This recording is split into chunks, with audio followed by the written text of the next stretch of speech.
What is the power of kindness, Gurudev?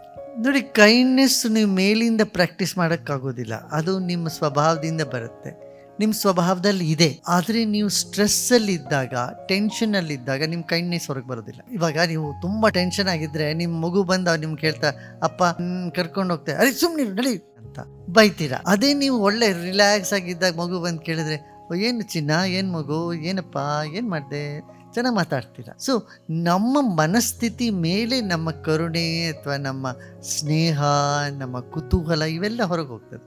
ಈ ಟೆನ್ಷನಲ್ಲಿ ಇದ್ದವ್ರಿಗೆ ಯಾವ ಥರ ಕುತೂಹಲವೂ ಇರೋದಿಲ್ಲ. ತುಂಬ ಟೆನ್ಷನ್ ಇಟ್ಕೊಂಡೆಲ್ಲ ಸೈಟ್ ಸೀ ನೋಡೋಕ್ಕೆ ಹೋದರೂ ಸಹ ಅಲ್ಲಿ ಮೊಬೈಲ್ ಫೋನ್ ಇಟ್ಕೊಂಡು ಅಲ್ಲಿ ಹೋಗಿ ನಿಂತಿದ್ದೀವಿ ಜೋಗ ಜಲಪಾತದಲ್ಲಿ, ಮೊಬೈಲ್ ಫೋನ್ ಇಟ್ಕೊಂಡು ಅದ್ರಲ್ಲಿ ಏನೋ ಮೆಸೇಜಸ್ ಬರೆಯೋದು, ಓದೋದು, ಶೇರ್ ಮಾರ್ಕೆಟ್ ಎಲ್ಲಿ ಬಿತ್ತು, ಏನಾಯಿತು, ಅದೇ ತಲೆಯಲ್ಲಿ ಇರ್ತದೆ. ಅಲ್ಲಿರ್ತಕ್ಕಂಥ ಪ್ರಕೃತಿಯ ಸೊಬಗು, ಸೌಂದರ್ಯವನ್ನು ಅನುಭವಿಸೋದೇ ಇಲ್ಲ. ಎಷ್ಟೋ ಜನ ಹೀಗೆ ಮಾಡ್ತಾರೆ. ಆ ರಸಿಕತನ ಹೋಗ್ಬಿಟ್ಟಿದೆ ನಮ್ಮ.